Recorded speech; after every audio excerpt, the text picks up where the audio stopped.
Good afternoon, everybody. I'm Claudia Schmuckli, the Holly Johnson and Parker Harris Chief Curator of Modern and Contemporary Art here at the Fine Arts Museums, and it is my great pleasure to welcome you this afternoon to the DeYoung. Before we start with the program, I'd like to acknowledge that the Fine Arts Museums of San Francisco occupy unceded land of the Ramaytush Ohlone, who are the original inhabitants of what is now the San Francisco Peninsula. The Greater Bay Area is also the ancestral territory of other Ohlone peoples, as well as the Miwok, Yokuts, and Patwin. We acknowledge, recognize, and honor the indigenous ancestors, elders, and descendants whose nations and communities have lived in the Bay Area over many generations and continue to do so today. We respect the enduring relationships that exist between indigenous peoples and their homelands. We are committed to partnering with indigenous communities to raise awareness of their legacy and engage with the history of the region, the impacts of genocide, and the dynamics of settler colonialism that persists. It is my honor to introduce today's speaker, Rose B. Simpson.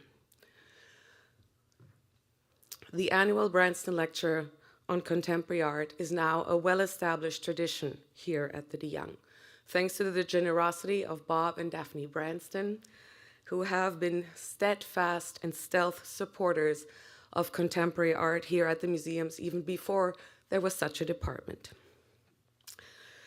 Each year, we take the opportunity to invite an artist in conjunction with either a major acquisition or exhibition, and I'm pleased to say that in Rose's case, we celebrate both.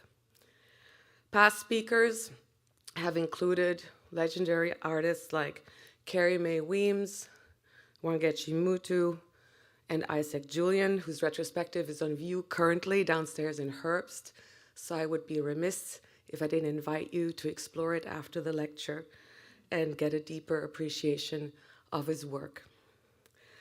But today and now, this moment is really about Rose.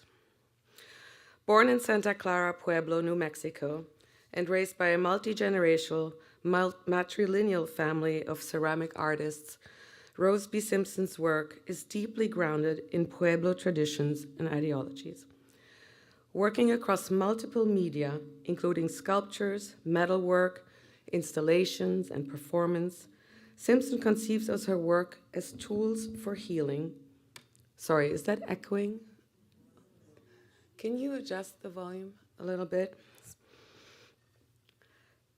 Simpson conceives of her works as tools for healing, whose spiritual powers counter an existential condition defined by postmodernism and post-colonialism. Currently, Simpson is probably best known for her clay sculpture, mostly singular figures adorned with found and manufactured objects that ruminate on family, gender, marginality, as well as the effects these aspects have on understandings of self. Simpson states, "My relationship to clay is ancestral, and I think it has deep genetic memory. It's like a family member for us." A lesser-known body of work, however, and one that will be at the center of our exhibition, Lexicon, which opens August 30th here at the DeYoung, honors ceramic traditions through another of Simpson's passions, classic cars.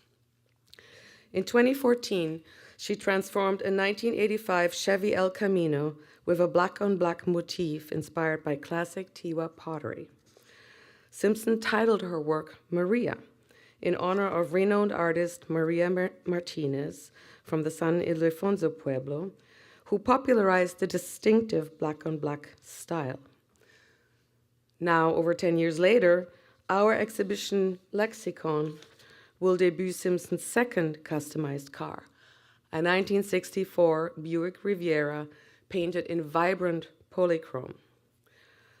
Both cars will be presented against an expansive geometric design, evoking the environment of the Southwest and transforming Wilsey Court into a bold, contemporary expression of Pueblo pottery traditions that forges connections between the ancestral and the contemporary. With Lexicon, Simpson celebrates the cultural hybridity of her community in Santa Clara Pueblo and introduces a new visual vocabulary to assert her cultural heritage and its continuity. Simpson has a BFA from the Institute of American Indian Art, an MFA from Rhode Island School of Designs, and an MA in Creative Writing from the Institute of American Indian Art. In 2022, Simpson debuted her first large-scale public work titled Counterculture at Field Farm in Massachusetts. She has enjoyed recent solo exhibitions at the ICA Boston, the Fabric Workshop and Museum Philadelphia, the Nevada Art Museum Reno, SCAD Museum of Art, Pomona College Claremont, and many, many others, including the Cleveland Museum of Art, Berkeley, and the Bronx. Her work is held in numerous museum collections, now including ours, including the Denver Art Museum, the ICA Boston, the Guggenheim New York, the MCA Chicago, the Museum of Fine Arts Boston, the Pomona College Museum of Art, Portland Art Museum, Princeton Art University, and our sister museum here in San Francisco, SFMOMA. She lives and works on her ancestral homelands of Santa Clara Pueblo in New Mexico, and she's represented by Jessica Silverman Gallery here in San Francisco and Jack Shainman Gallery in New York.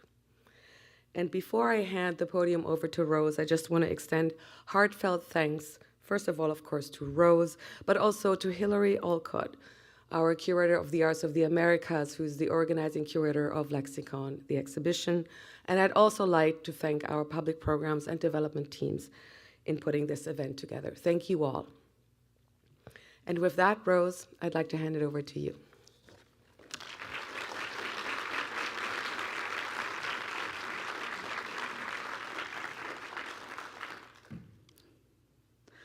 Hi, everyone. It's bright, so it's maybe better that I can't see everyone. Thank you for having me, DeYoung.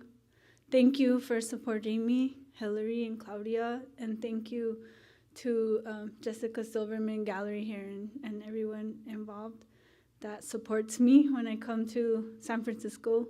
It's always a beautiful time to get to work and to be a part of a family of artists and creatives. And thank you for the sound people and everybody who make an event like this work well and smooth. And thank you everyone here for taking time out of your day to be here and to give your attention and time to my story. So thank you, everyone. And I always like to think of all the millions and millions of stories that existed in this place we're in, whether they're human or animal or plant or stone. That is this place.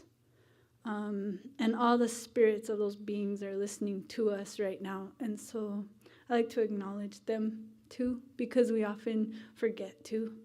And it's always a good, I feel like a good thing to remember. And that we are something really small in a very, very big and long story. Speaking of stories,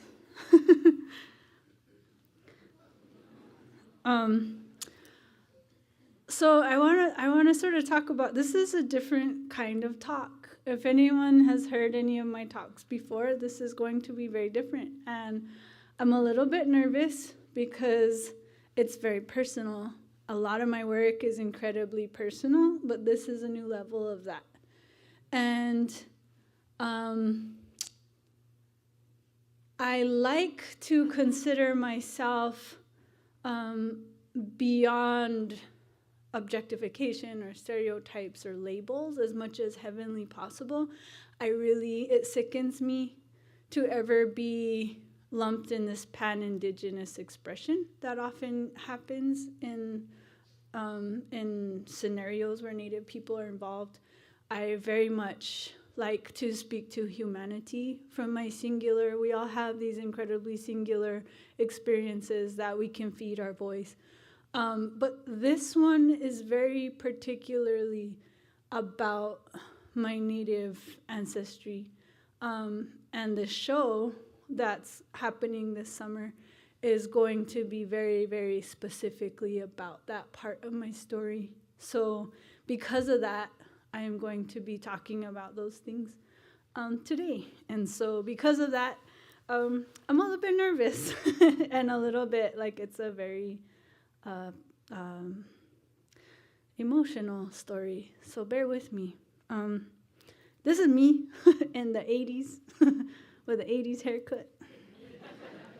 What you don't see is that the wagon was tied to my brother, and he was on his hands and knees, and there were stickers. That's another story. So my work is about finding my way through the cosmos of creation, in this life, in this body. This is an installation that I did for the Fabric Workshop and Museum of star baskets. And these are stars inside paper bowls. And they represent the way that we look to what's greater than us for direction through life. This is now in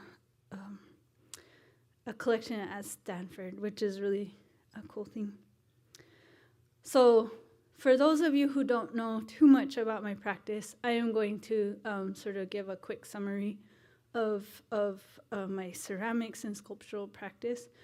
I think about the word practice as a repetition of something that we do to get better at something, and my art and my pieces and my creations are a practice into observation, into listening, into being aware and present for that which needs to speak, that's beyond and above and bigger than us.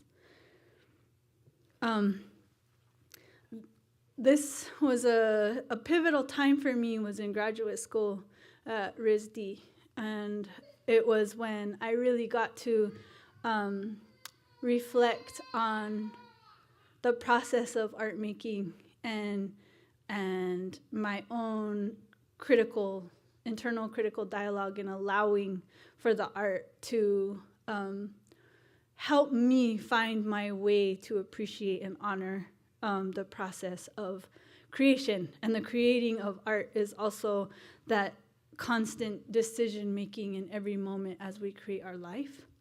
And that practice is continuing. It's the link between the art making and that active engagement in the creation of life, of our lives. These beings that I make, these objects out of clay, are helping me work through subject matter, through concepts. The piece on the left, called The Remembering, are 3 children, and it was based on Indian boarding schools and the children that were taken away from their parents at young ages to be assimilated into American culture and society and values. This was incredibly traumatizing and had an enormous impact on communities, on Native communities across the entire nation and beyond. And so I made these small children, these that are sort of wrapped and are with each other. There's this like community that they're in. So a lot of these children were taken away when they were very young. And this parentless feeling that is inherited through that is then, it sort of turns into camaraderie, like the kids had to parent each other from a very innocent place to survive, and there was something that died that in the kids that I'm going to return to. Another issue that I work through is, this one is based on missing and murdered Indigenous women and girls and people. That's happening across the nation and in Canada, where, you know, because of the politics of tribal governance, Indigenous people can get taken away and no one goes looking for them because of sort of this loophole in in policy and who the tribal police, et cetera, are in charge of or have access to. So Indigenous women and girls have been targeted as victims of trafficking, et cetera. And so in my own life, I've lost many people to this. And so through my work, I can begin to sort of transform that narrative inside me and to send sort of a prayer into the world to make change. These pieces were made. A little girl from my tribe went missing. She was 6 years old. They found her body by the Rio Grande River, which goes near our tribe and right by my studio. So I made these pieces. And these beings are with each other, and they're getting through that darkness. The beads on the arms are lying through the dark. And I took them to the river and put them in the river.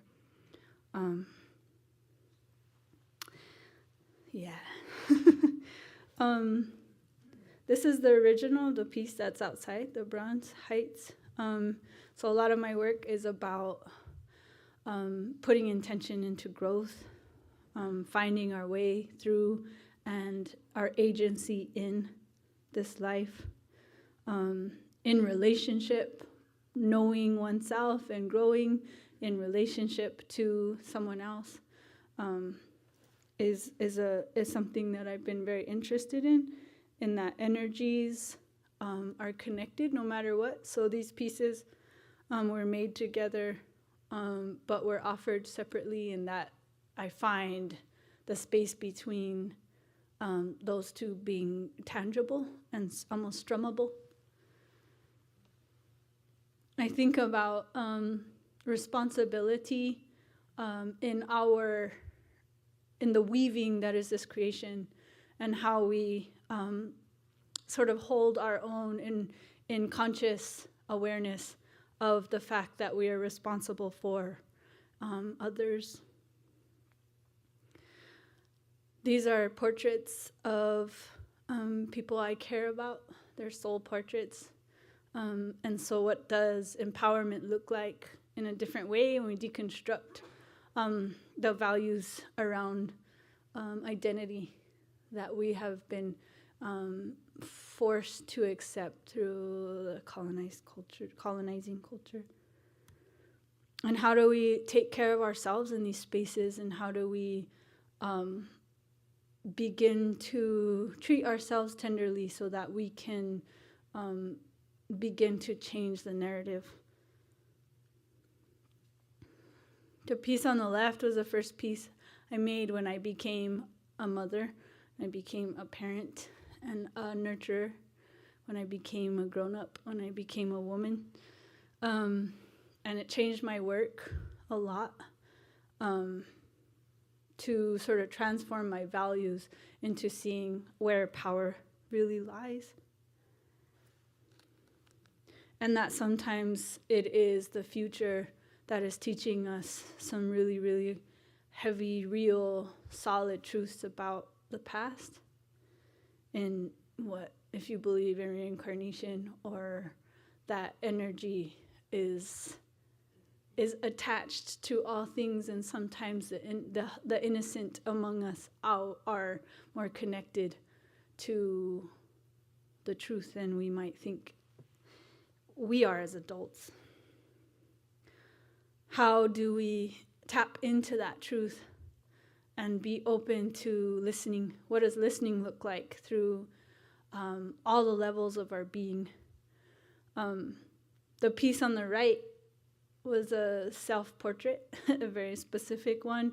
And I don't include arms often because I am working to transform my sense of self-worth from what I can do to how I be. This piece doesn't have arms, but the being that comes from its heart is leading it forward, and that is an innocent and raw truth of youth and innocence. Yeah. I have, through my practice, I have started to value almost like intentional aesthetic as as empowerment. And so my work has changed to represent and investigate the power, the absolute power and beauty, and that I can identify what is yummy, and that yumminess doesn't have to be what I was told is yummy, but I find that deep inside myself and start building that and seeing that, and it can sort of rewire those neural pathways in my soul and my mind to transform my reality to have a much more holistic and connected value system, I think. And that to me is where I find my true connection to humanity itself. I like to find beautiful things and then make a piece that honors that. This is an example of that. The work is not just seeing, but it is also seeing.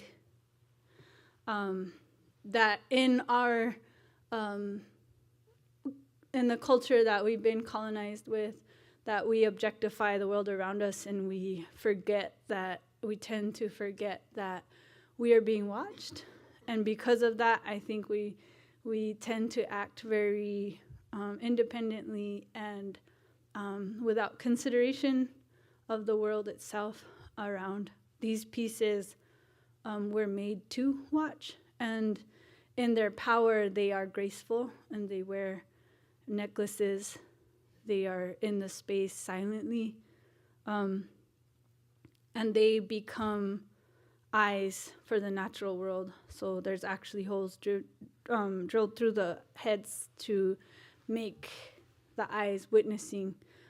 So whatever's behind it, whether it's a tree, whether it's a sky, whether it's a bird, it helps us to make that jump from inanimate to animate and conscious in the world. This is an image for scale. These are large. They've seen all lots of things.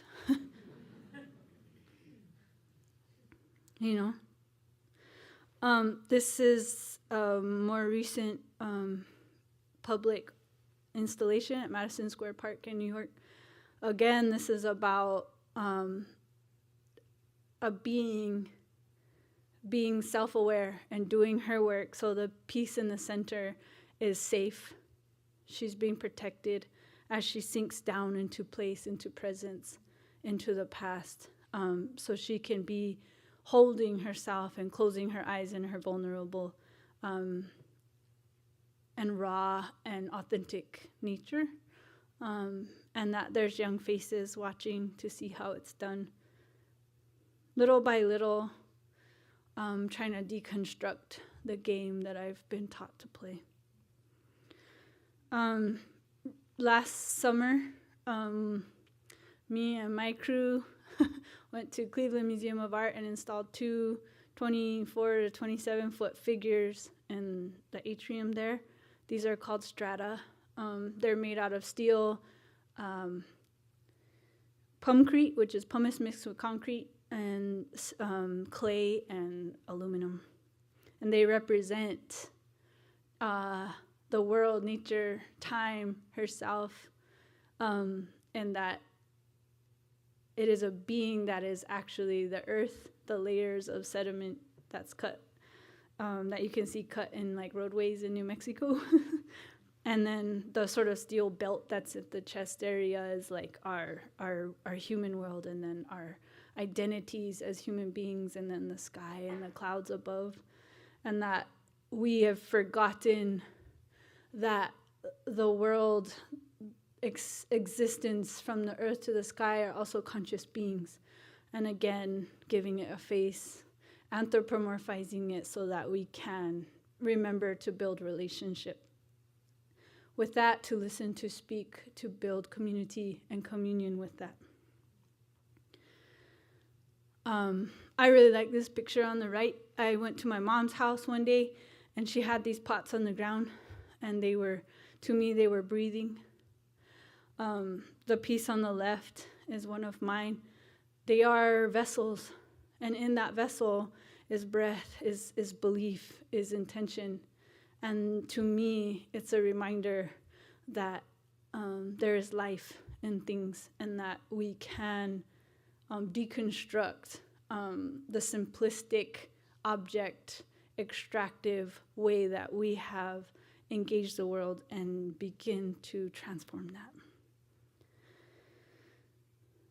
Clay is a material that feels weird to call material because it is, like Claudia said, it's family. And when working with clay, it's an incredible thing because it has water in it, molecular water, all the way to the point that it's fired. And I feel like water is the most active listening thing in our world. And so when working with clay, that clay is really listening, and that intention is actually getting imbued in that. This is my new studio I'm building, and I was laying those adobes. Those adobes are unfired, so they actually have clay in them too. As I was building that, I was praying into each of those bricks as an experiment to see how architecture can be transformed by intention. I don't want to forget community and the people that I pull in to help me with my work, who believe in me, who show up, and the energy that we put into that. So like as we work, we're laughing, we're joking, we're listening to good music, and that all matters. So that intention is super important. And I'm super grateful for that energy that contributes to these projects that I have. Because this is a world we're building for the future. This piece is actually one of my favorite pieces I've ever made. And it is based on the fact that what we say is building the reality for the future. So this being is building this sort of jungle gym out of steel that 7 generations are climbing. But at the same time, it's not just a jungle gym, but it's also a cage. And I think about the responsibility of the story that we tell and how that transforms the experience that our future generations will have. And just to be aware of that. I'm working on compassion for myself. So forgiveness for my mistakes, and sort of a holistic way of looking at that responsibility. Here's where we begin talking about lexicon, because the word lexicon is about a visual language, right? And so what I'm going to bring here is an example of how that visual language informs all that I do, because it's almost like a language or an alphabet that I was taught as a little kid, and it becomes part of who I am, inevitably. I didn't know that that was a thing until I left home. I didn't know. It's like when you're so immersed in something and you don't think it's special until you go somewhere else and it doesn't exist, right? This drawing on the right was one I did for Chaco Canyon National Historic Park or something like that. They had an event for stargazing and the stars, and this to me was like, there's the walls, there's the receding rooms, there's the fields, the representation of those, there's the sun daggers, there's the stars moving through the sky, there is the place of worship, there is the wind, there is the mountains. It's all there in that, and that all those symbols are readable. And when I look at something like this, I see mountains, I see canyons, I see mesas, I see rivers, I see wind, I see life, the holistic experience. It's not a pot with a pretty design. That is the whole world right there. And that is the lexicon, right? That is the language. And what I'm going to put here at this museum is a landscape. And so it will be just a simple representation of how that visual language can transform a space to represent a landscape. On the left is a black on black pot by Maria Martinez. So fun fact, this clay is actually red, and then it's carbon reduction fired, which means it's smothered in organic material, which can be cow dung. And that as that carbon-rich material burns, that smoke gets embedded in the surface of the clay and makes it that rich, rich black. And so Maria Martinez was from San Ildefonso Pueblo, which is the pueblo directly south of mine, the Tewa-speaking pueblo.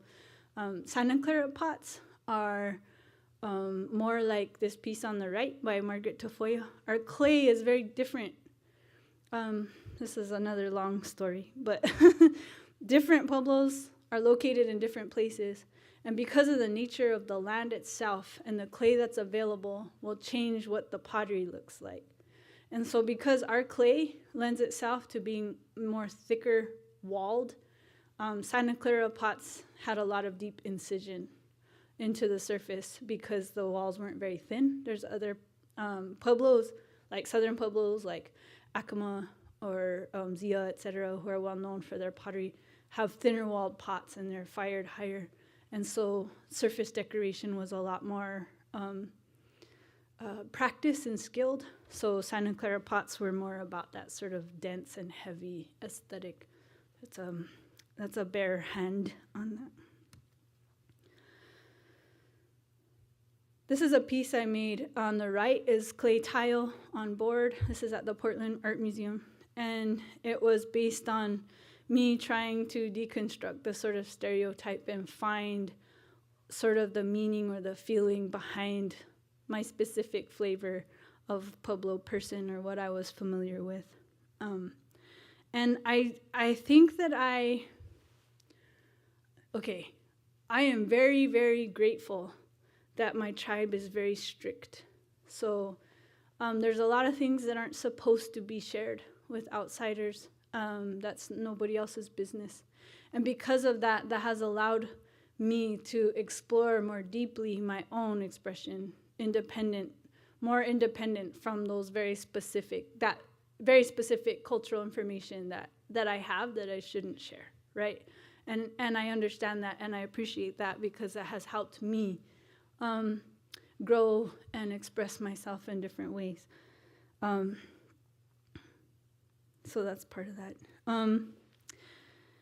This is an image I found online of an Indian boarding school. In the 1800s, I think it was actually, I don't know all my dates, but the earlier 1800s, young Indian children were starting to be stolen from their communities and put into boarding schools where they were trained to be good Americans, right? And these kids often never saw their parents again. It wasn't like they went for a couple months and then they went home. They would take them away. Sometimes they wouldn't see their family again until they were adults, starting at like 5 years old. This happened all over. This happened all over the United States and Canada. And we're starting to uncover, I don't know if you remember a few years ago, they started finding all these graves, right? Thousands and thousands and thousands of little kids went to these schools and died. Their hearts broke. They were abused to death. Lots and lots of stories. It's heavy. This image my great aunt found in a bookstore in Santa Fe, and it has become a family treasure because the little girl is Rose Cisneros, and who turned into Rose Naranjo. That's my great grandma, the little girl there, and the standing woman is my great grandma. So that's her grandma, and she was born in 1917, so she was probably like 2 years old. So that's probably like around 1919, 1920, and their parents had just died of the Spanish flu.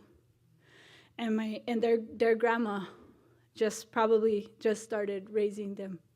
This woman, her name was Jehun, she raised dozens of kids after their parents died, and the Pueblo was sort of thrown into a parentless world. she was a midwife, and she was an incredibly strong woman. And these kids, soon after this, my great-grandma was taken to Indian school. And she didn't come home until she was pregnant with her first daughter. And she didn't know how to be a mom. She came back without the capacity to mother. And she had lots of kids. The woman in the center in the white jacket is my grandma, Reihana, and those are her sisters and aunt, the one with the hair up. And my great-grandma had 9 kids, and they didn't have a mom. My great-grandma Rose would leave them to fend for themselves. So they didn't know how to love and nurture and show affection because she wasn't shown that. The picture on the right is my mom. So that woman had a daughter named Roxanne, and she raised her the way that she knew how, or didn't, right? And so she didn't hug her kids. She didn't show them affection. She didn't care for them like a mother should, right? And this is because of that taking away, that ripping away of child from mother. I was really close to my great-grandma Rose. That's me with the bangs, and my great-grandma and my grandma there. Nevertheless, my mom raised kids, and she raised us of all her, she had something like 30-something first cousins, and she raised me and my brother, who were light-skinned, in the Pueblo, participating in our ceremonies, and she really invested herself in her belief systems and creative, innovative approaches to sustainability and cultural preservation. I found this photo of me and my mom and my grandma. And so that lineage of survival became very, it's something I think about a lot, I gotta put it that way. I am now a parent, and not only am I a parent, but I have a daughter who may someday also be a mother. And I am working on figuring out how to deconstruct this, right? This is my job, is to figure out how to stop that lineage. It stops with me. And I don't know the rules. I'm figuring it out as I go, and I'm making lots of mistakes. But this matters because this is the future. And I'm teaching her what I was taught, and I'm trying to do my best.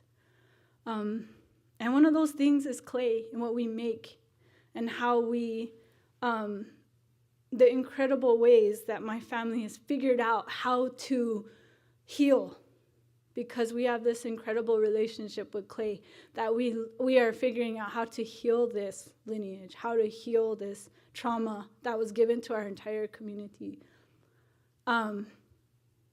through our innovative and creative processes. This is a piece I actually did with my mom, where she made this large woman, and I made the baby to go in it because we were going to start over. We were going to do it differently because our beginning was so bad and so disconnected and so traumatizing. We were going to do it again and do it over better. And her piece ended up melting in the kiln. So when we opened the kiln, it was just this big puddle with a face and these arms, and I laid that baby in it. And it was true. And I get to make now. I get to use and appreciate this ability to transform our reality with these objects, with this relationship to clay, with the discovery of what is empowerment, with what is beauty, with what is nurturing, with what is protective, what does carry us forward in the world. And what does that look like? Strong. What does that look like? Beautiful. What does that look like? Powered.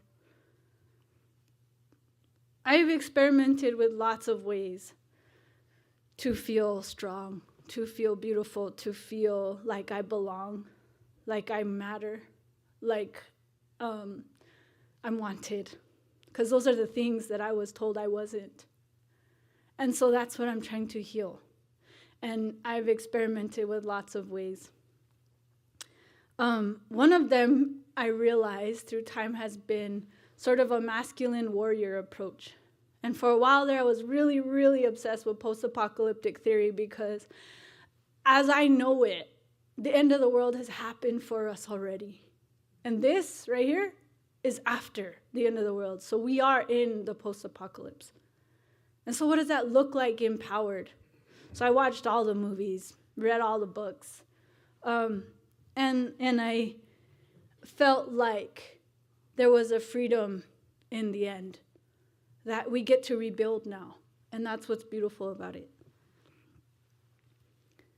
This here is a transformance that I did with a bunch of my actually intentionally queer friends, where because I was part of the car world for a long time, I wanted to take up space in a different way. So I drove Maria, the car, up Canyon Road, and I made these outfits for my friends in the ways that they felt it would make them feel empowered. And that was 2015, yeah. This was after I became a mom, and I ended up working with an artist, Fawn Douglas, in Las Vegas, Nevada, in southern Paiute land. And we decided that actually empowerment might look different, and we tried this on, that actually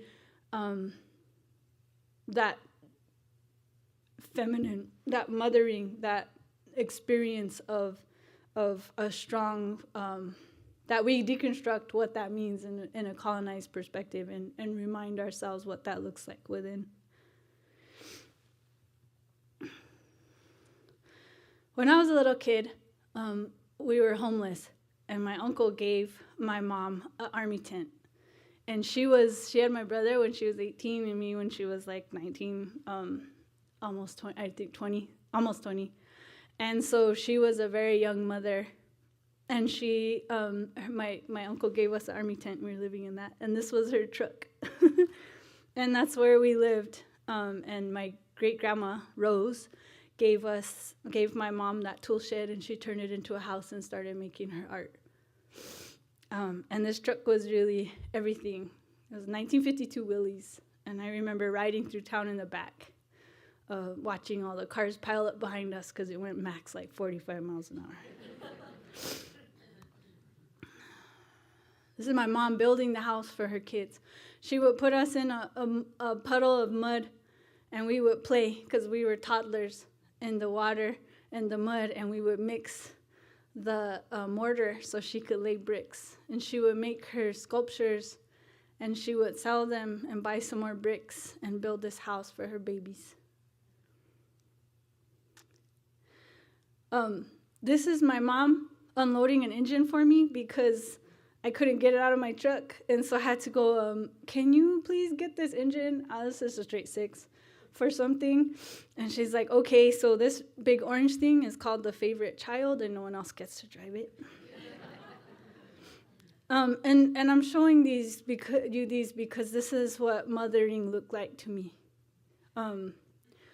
This is my mom in her truck and her chainsaws, and if you behave, you get to use one. And so that's what I thought a mom means. This is me being a mom, right? That's my baby on top of my baby carriage. And so when I was 12, I bought my first car. And I remember going to high school, and after a really hard day, I went to the Santa Fe Indian boarding school where my great-grandma went. And the school was actually taken over by the tribes. And so we actually reclaimed the space, and it became an incredible place to go to school and build community and maintain community in northern New Mexico pueblos. But after school, I would go sit in my car, and it was a Jeep Cherokee, and it would be really hot. And I would close the windows, and I would sit in this hot car, and I would sweat. And it made me feel okay. And it's been a long story of me trying to understand some people said I have an addiction. Some people, you know, like, it's what is your problem? I have a car problem, right? Part of it is that I grew up in Española. So Española, New Mexico, is a town between Santa Fe and Taos in northern New Mexico along the Rio Grande in the Bosque. That is sandwiched between San Juan Pueblo, Oquewingue, and Santa Clara Pueblo. And so this is my town, was Española. It's a lowrider capital of the world. So cruising, I was a teenager before cell phones. And how did you find friends? How did you go build community? You had to have a car and drive back and forth between Sonic to Sonic on Riverside Drive. So yeah, I had a car because I needed a life. I wanted so badly to be a part of something. Good Friday just happened recently, and Española is the cruise line. Everybody comes out. It's an absolute gridlock. You're just sitting there in a mile of beautiful cars. And this was Good Friday a couple years ago. This is an example. It's just so many beautiful cars. I found some old drawings I did. That's that Jeep. And it became my identity. Those four corners of that car were the corners of my soul, were the corners of my being. I love to drive. I love to be in it. I love to have it carry me. I love to feel like it's beautiful. I love the power it makes me feel. This pot's huge, it's like 4 feet tall. It says, "I have arrived" in Old English around the top, and then there's a 57 Chevy truck on the side.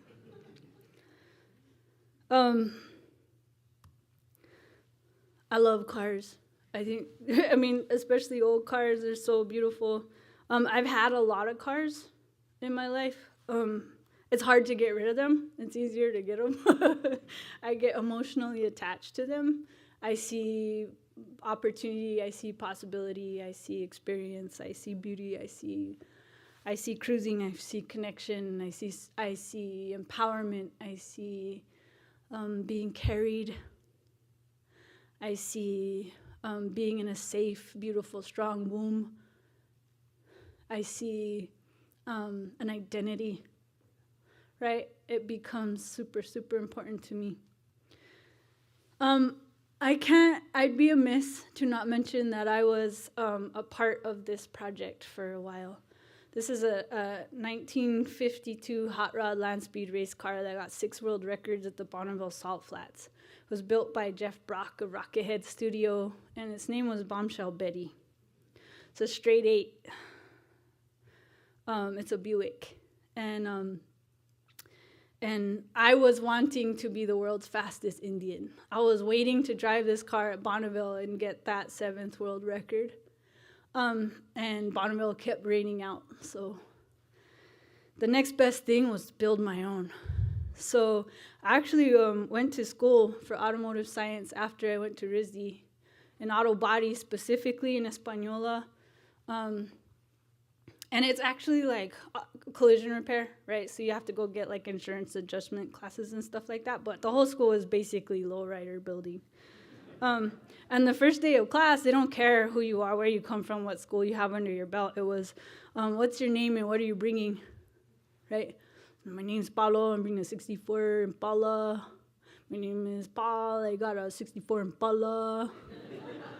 My name is Raul, I got a 64 Impala.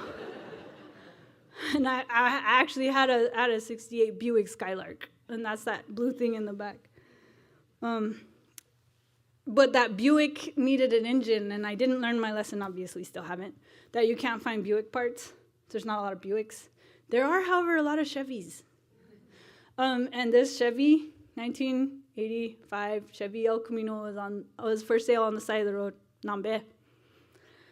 And it was totally sideswiped and smashed in the back. And I was like, yeah, but it runs. It has a drivetrain. So I got this car to put the drivetrain in that 68 Buick Skylark, because if it had Chevy parts, I could actually fix it. Anyways, before I took the drivetrain out, I was like, you know what? I could resell it if the body's in better condition. So what I'm going to do is I'm going to pull all those dents. I'm going to do all the body work, and then I'll resell it. It's a GMA body. It's great for hydraulics. It's great for low riding. People will like it. But I could sell the body and take the drivetrain out and put it in the Buick. So as I was working on this car and fixing it up,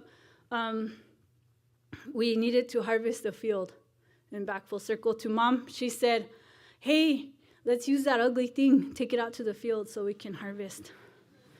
And I drove it out to the field, and those are my nephews, her grandkids, were able to reach into the bed and fill it with the corn, the squash. Those are watermelons, there's beans, there's some cotton in the spare tire. And the shape of that bed hit me. It's a vessel. That's also my 85 Ford F-150. That's my shop truck. I've actually had that the longest. If anyone cares, I love her. So I painted her like a pot. And I painted her like, because I'm from Santa Clara and we do like those deep incisions, it's kind of hard to do on a car. I mean, it's doable, but I feel like it'd be kind of irreverent to I love cars. I love the bodies of cars. And so this is a better way of portraying our local aesthetic, right? So fun facts, this is a hot rod black, which is a satin. And then I taped it off, and then I sprayed it with a gloss clear over that satin, and that's how I got that matte versus gloss to make the pattern. And my teacher, and I quote, said, if that messes up, you're going to have to sand the whole thing down and repaint it. So don't tell anybody I said that was okay. And I was like, okay. If I mess it up, if I throw gloss over satin, then I'll sand it all off again and start over. So don't say I never told you. When I peeled off that tape, I squealed because it was exactly what I wanted. It worked. It's really hard to clean. Don't recommend it. Can't use wax, right? Like, because of the satin. Anyways, that's another one. But she's a babysitter. And so this continues, right? Baby, yeah. So that's my baby in the car. And so Maria would be in my shop while I was building sculptures, and she has this nice round bed. And because I am an only parent and I have this kid and this little baby, she was just crawling. And so what I would do is I would go to Sonic and I get a hot dog, and then I would put it in the bed of the El Camino, and then I'd put the kid on the far end. And the time it would take her to crawl to that hot dog, I could get some welding done. And so Maria has been a really good babysitter, so she is also an important part in our life. At one point, I realized that nobody ever sees two sides of a car at the same time. And I felt like that was a missed opportunity. And so I got this opportunity to make these prints at Tamarind in Albuquerque, and I got to make alternative patterns, like if I had repainted her and did two different designs. Still considering that, by the way. But I still like cars, and Maria is an important being, and she's always evolving, and something's always breaking, so you gotta fix it. So I never feel like they're done, but there's moments where it's time to take a break. But I found I guess I didn't get over my Buick problem, and I found a 64 Buick Riviera in Española, and it didn't have a running engine. And I found this guy in Detroit who would trade me for one that ran. And so I called my buddy Stacy, and I had my 2-year-old, and I was like, hey, you want to bomb out to Detroit and take this Buick and trade it for another one? And she's all, let's go. So we threw the kid in the car. I borrowed my mom's truck. And we took that other Buick to Detroit overnight and swapped it for this one. And this is us all proud because we got our new Buick that drives. And he said, it's kind of rusty. And I was like, that's cool. I do body work, but I don't want to rebuild an engine, right? I didn't know how rusty. This is her home. I was really into the patina. It's so awesome. So fun fact, that patina's gone. It is a part of history. But for a while there, she was fun to bomb around because she had this like rockabilly vibe. But so Buicks, 64 Buick Rivieras are known for their sort of torpedo front, like these sort of jutting elements off the front that are really beautiful. It's got R's on it. I'm a Rose, you know. So look at the steering wheel. It says R, you know. It's good to cruise. It's good for good pictures with your kid. I got to teach her how to, like, you know, hold it down. This is me pointing out some rust. So I've been working on this car. So first, I had to fix the electric because it had come from Detroit. And so it was like all the electric had like rusted, etc. And so that was that. Then I put so then it was like start taking it apart, start finding all that rust. Put hydraulics, right? Put some batteries in the trunk, hit some switches. Because Maria is a hot rod, so she's like a hot rod street rod. So she has a 410 horsepower 350. She doesn't like going slow. So for something like Good Friday, it's more like sit in the grocery store parking lot inhaling coolant fumes. And one day my kid was like, how come we don't have a bouncy car? And I was like, yo. So now, bare metal, finding all that rust. Freaking car is Swiss cheese under there, which means I'm a dentist with sheet metal, making little tiny patches for windows. It also had some really horrible bodywork done in the past, which requires a lot of other work. Oh, it's not. I had a cool video for you, but it's not showing. But that's me putting this cute little patch in that spot. And then sheet metal is really fun because you can't weld it solid. You have to put dots or it gets too hot and warps. So it's a whole thing. There it goes. I'm just showing off on my cute patch. Ooh, yeah. But I have, so my buddy Dylan in Albuquerque has a car shop, and we've been driving the hour and a half from Santa Clara to Albuquerque to work on this car. And he's been incredible to keep the project running while I'm doing things like this. This is Polychrome. And so I just wanted to talk to you a little bit about the fact that I'm researching Tewa Polychrome. And Polychrome was actually our original style of pottery making. And then thanks to Maria Martinez and other people, we discovered the black on black. So a lot of the Polychrome has sort of faded away. Because of that, we haven't spent a lot of time building that style as much as other pueblos like Acoma, etc., are well known for their Polychrome. So I've had some incredible resource. That Post Center and Museum in Poake Pueblo actually has a collection of Tewa pottery that they brought back from the Smithsonian that I've been using to study specifically Tewa Polychrome because it's different. And because I want this car to be Tewa Polychrome specifically, I'm doing research, which is actually a really incredible learning curve. And then there's helicopters. We'll get to that next time. This, so full circle back to why. That I can go deep into the recesses of my being and learn what it has to tell me. Be quiet enough to listen to where I need to learn, what I haven't seen, what I can see, how I can grow, so that I can change this. So that I can be that which wasn't, which was taken. So that I can remember what is yummy, really deep, deep down in my soul. And how I can build this world to be more of that and less of the yuck. And sometimes just let it go. Because we're all so, so, so small. And when we let it go, we can remember who really is holding us. And that is the mother. And who I'm talking about is the mother.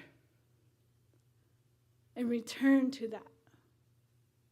And all our little stories are all just leading us back, leading me back to this truth, to this place, to this strength.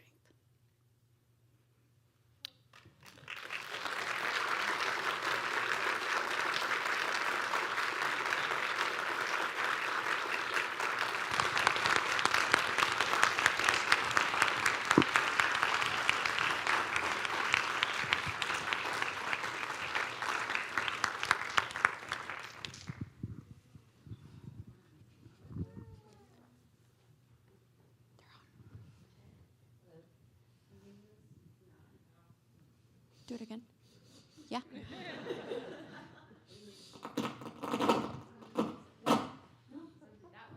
This one? Yeah. We'll use this one? Yeah. Can you hear me? Okay. Whoa, hi. We'll pass it microphone. Yeah. I don't know. Hi, everyone. I thank you, Rose. Thank you so much.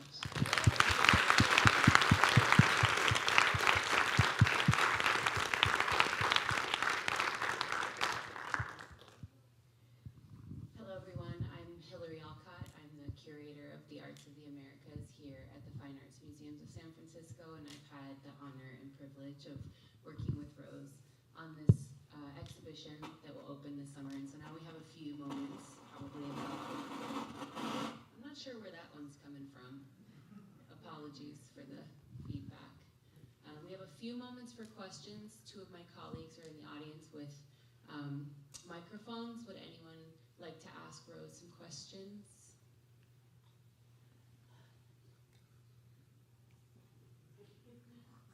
I know it's hard after that. Yeah. It was so beautiful and personal and powerful. Yeah, it looks like we have one.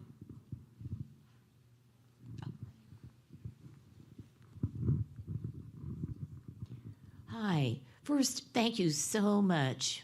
We're going to be thinking about your talk for a long time. And you have the show coming up.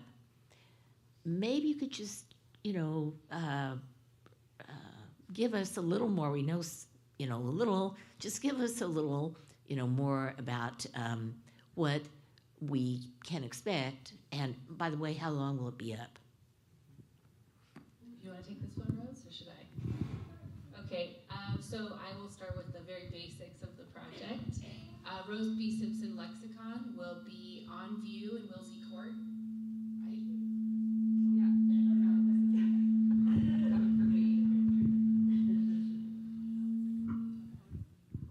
Yeah, I'm going to go to that one. All right, is that, yeah, way better. Okay, the exhibition Rose B. Simpson Lexicon will be on view in Wilsey Court, which is our main atrium space here at the museum, a free space in the museum as well. It opens August 30th and will be on view for almost a year. It will close in August 6th, 2026.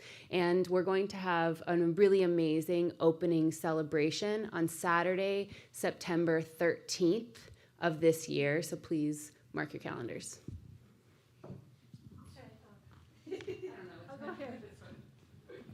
So Maria, the El Camino, and the Riviera will be there. So you'll be able to see them.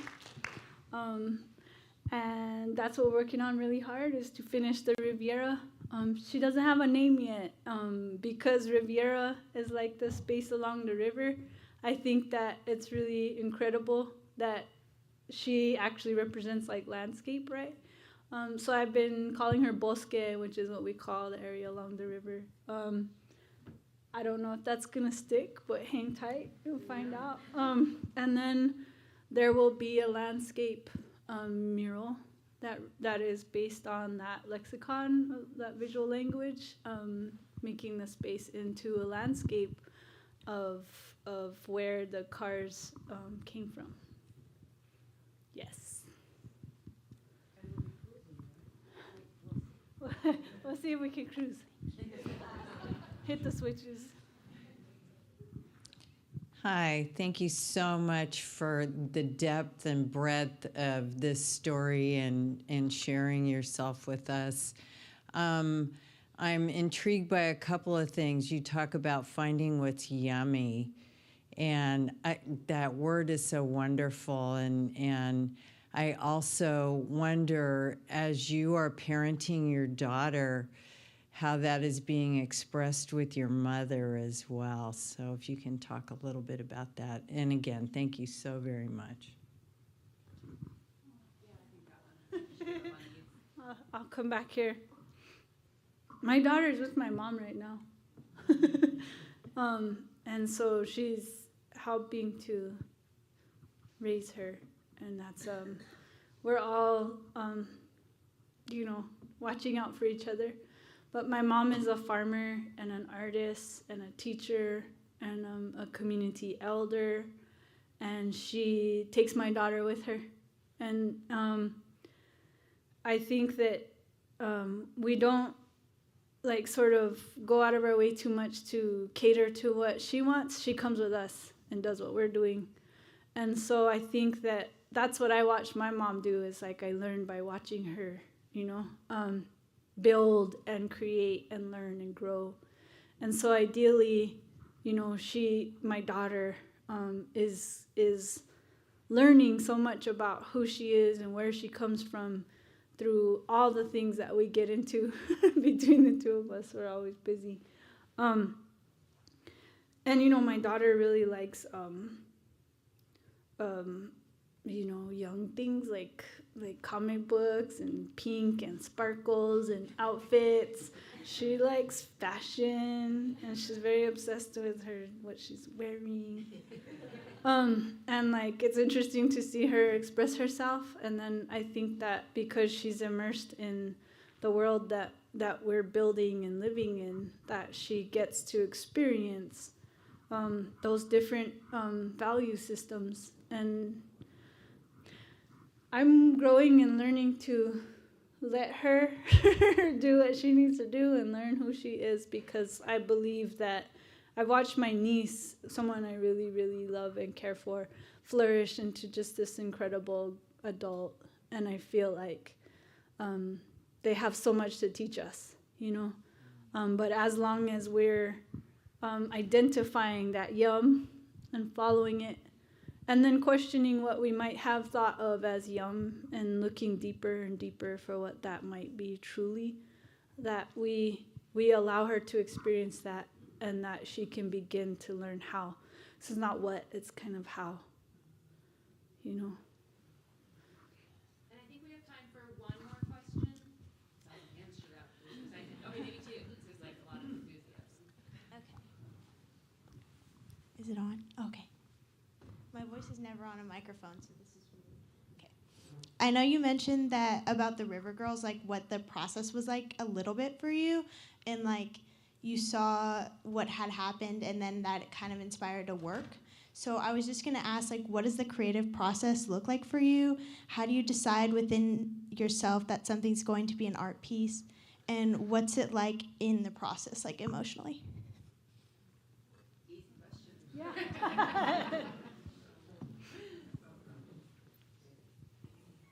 I think that it is. When you brought up aesthetic, right? I co-taught a seminar with my brother, who's a dweeb. He's he has a PhD in Indigenous Studies or something like that. we co-taught a seminar on Indigenous aesthetics, and it taught me a lot about yum, right? And about looking for the yum. And I think that the creative process, back to your question, is transforming what yum is and understanding that deeper and deeper in different ways. It's like approaching that yum from every possible angle. And that, once upon a time, it might have been McDonald's. Once upon a time, it might have been beer. Once upon a time, it might have been bubble gum, right? And then as you have more consciousness or put more attention into how that truly affects you, that yum changes. And I think that I'm at the point in my life where if something is painful, what's yummy is actually looking at it. That identifying that painful thing and sitting with it until it teaches me something. I've done it long enough that I've trained myself that the experience of learning and getting through to the other side and the brilliant light on the other side of that darkness has become my yum, right? And so the creative process is me expressing that and going through those moments and then creating an object that represents either the light on the other side or the process itself, or that when I begin, this is going to be about a certain thing. And by the time that piece goes into the kiln or it gets its final bead tied to it, I will have learned and grown from this experience of making it. And so then it becomes yummy. And then I return to the studio to do it again because I crave, I yearn. Once upon a time, I thought that, hey, man, once I'm like all healthy and good and I'm no problems, no bothers, no nothing, I don't have to make art anymore. Right? Like, why? Why would you? Because you don't have no issues, right? I don't believe that anymore.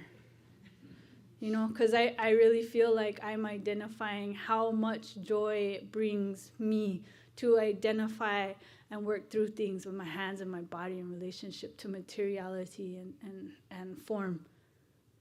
Yeah. Does that answer your question? Yeah. Cool.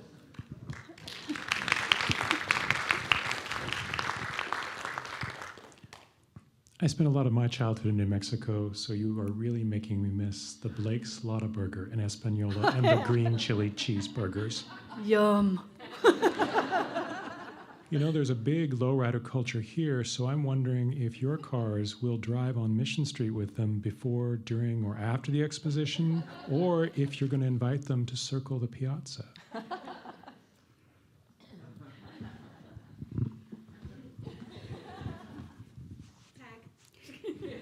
I have a dream of turning the music concourse into a cruise. So, yeah. We're working on it, and we're hoping that for the end of the exhibition, we might be able to partner with some of our lowrider community here, the San Francisco Council or other communities here, and celebrate the local car culture as well. So thanks for asking, and stay tuned for that one. Yeah. All right, and unfortunately, I think we have to close up, and thank you so much for all of your time. Thank you, Rose. Another round of applause.